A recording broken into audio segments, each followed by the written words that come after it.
Hello दोस्तों, मैं आपका दोस्त संदीप कुमार। भारत में महिलाओं की औपचारिक शिक्षा की जननी राष्ट्रमाता सावित्रीबाई फुले जी का जन्म 3 जनवरी 1831 को नए गांव में माली जाति बहुजन समाज में हुआ था। जब वह मात्र 9 वर्ष की थी, तभी उनका विवाह 13 वर्ष से क्रांति ज्योति ज्योतिबा फुले जी के साथ हो गया था।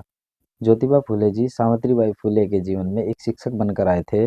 वर्ष 1841 में पढ़ने लिखने का प्रशिक्षण उन्हें पहली बार अपने जीवन साथी ज्योतिबा फुले जी से ही मिला।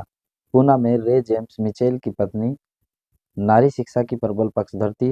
अतः नॉर्मल स्कूल द्वारा सावित्रीबाई फुले जी को मात्र अध्यापिका प्रशिक्षण दिया गया। अंग्रेजी ज्ञान होने के बाद सावित्रीबाई फुले जी ने वर्ष 1855 में टॉमसन क्लार्कसन की जीवनी पढ़ी और टॉमसन क्लार्कसन की जीवनी में निग्रो पर हुए जुल्मों के विरुद्ध न वे केवल लड़े थे, बल्कि कानून बनाने में भी सफल हुए थे। उनकी जीवनी पढ़कर सावित्रीबाई फुले जी बहुत प्रभावित हुई। वह भारत के निग्रो यानी जैसे पिछड़ी और स्त्री जाति की गुलामी के प्रति चिंतित थे।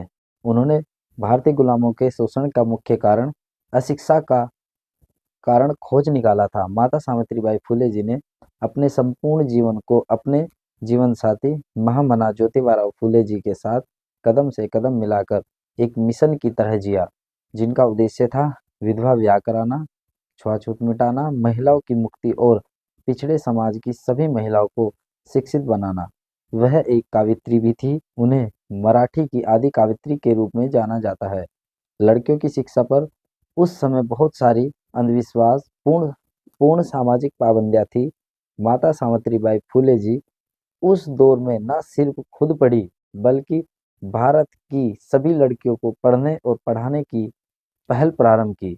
जब वह स्कूल जाती थी, तो विरोधी उन पर पत्थर, कीचड़, गोबर और गंदगी फेंक देते थे। उस समय समाज में जब बालिकाओं के लिए स्कूल खोलना व पढ़ाना अच्छा नहीं माना जाता था, तब राष्ट्रमाता सावित्रीबाई फुले जी शिक्षा की वास्तविक देवी बनकर भारत के सभी महिलाओं के लिए शिक्षा की क्रांति की शुरुआत कर दी थी।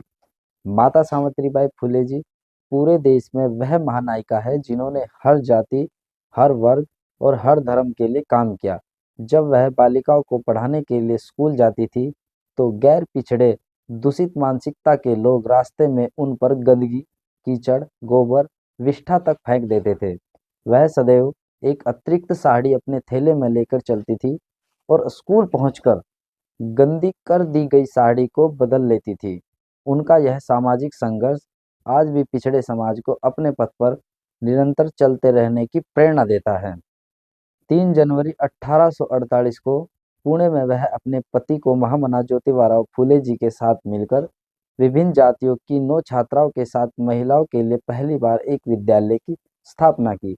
वह वर्ष में माता सावित्रीबाई जी, शेख उस्मान जी, उनकी बहन फातिमा शेख जी, लाहोजी साल्वे और महामना फुले जी मिलकर 5 नए विद्यालय खोलने में सफल हुए। अपने पत्रों में माता सावित्रीबाई फुले जी अपने पति ज्योतिबा फुले जी को सत्य स्वरूप संबोधित करती थी। कोल्हापुर के पास पहाड़ी पर महाराष्ट्र के बहुजन समाज के देवता ज्योतिबा का मंदिर है। ज्योतिबा यानी ज्योतिबा के नाम से विख्यात इस देवता के नाम में मुख्य अंश ज्योत है। मराठाओं के कई घरानों में ज्योत कुल देवता है। महामना ज्योतिबा फुले का जन्म जिस दिन हुआ, उस दिन ज्योत देवता का उत्सव था, इसीलिए उनका नाम रखा गया ज्योतिबा।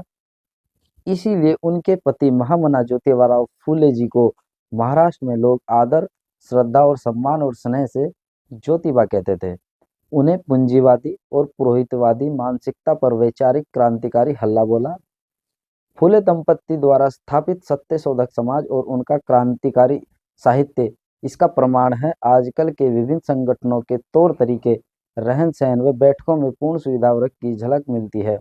इन आंदोलनों के प्रति समाज के पूर्वाग्रह, तो संगठनों के तौर तरीके भी समाज से कटे हुए हैं, दृष्टिगत होते हैं। सावित्रीबाई फुले जी का काम वर्ग और जाति विहीन नजर आता है। उनका अपना सब कुछ बहुजन आंदोलन के लिए था और वह स्वयं आंदोलन के लिए थी। 185 वर्ष पूर्व जब छुआछूत नारी विरोध अपने चरम पर था, तब उन्होंने अपने जीवन का प्रत्येक क्षण घर के सब साधन पिछड़ों व महिलाओं के लिए समर्पित कर दिए थे। अपने पति के देहांत पर वह स्वयं भी क्रिया में शामिल हुई। आज भी इतनी महान क्रांतिकारी जननायिका ढूंढने से नहीं मिलेगी। समाज सुधार के कार्यक्रमों के लिए माता सावित्रीबाई फुले जी और महामना ज्योतिबा फुले जी को अनेक विषम कठिनाइयों का सामना करना पड़ा। पैसे की तंगी के साथ साथ सामाजिक विरोध के कारण उन्हें अपने घर परिवार द्वारा निष्कासन भी झेलना पड़ा, परंतु वह यह सब कुछ सहकर भी अपने लक्ष्य के प्रति आजीवन समर्पित बने रहे। महामना ज्योतिबा फुले जी और माता सावित्रीबाई फुले जी एक दूसरे के प्रति और एक लक्ष्य के प्रति समर्पित जीवन आदर्श दाम्पत्य की मिसाल बनकर आज भी हम भारतीय लोगों को प्रेरणा प्रदान करता है। प्लेग बीमारी के समय वह माँ ममतामयी माता प्लेग के मरीज की दिन रात सेवा किया करती थी।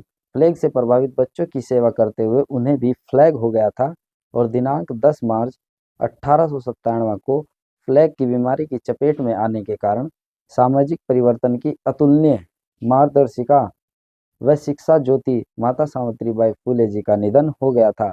भारत की प्रथम प्रशिक्षिका शिक्षिका, समाज सुधारिका, मराठी काव्यत्री व आधुनिक मराठी काव्य की अग्रदूत, स्त्री अधिकारों एवं महिला शिक्षा की क्रांति ज्योति, सामाजिक क्रांति की अप्रतिमा योद्धा, तार्किक, निडर, सहृदयी, अपने जीवन साथी के साथ कदम से कदम मिलाकर चलकर बालिकाओं के लिए भारत में पहला विद्यालय खोलने वाली बहुजन महानायिका ममतामयी राष्ट्रमाता सावित्रीबाई फुले जी के जन्म पर 3 जनवरी पर कृतज्ञतापूर्ण नमन करते हैं।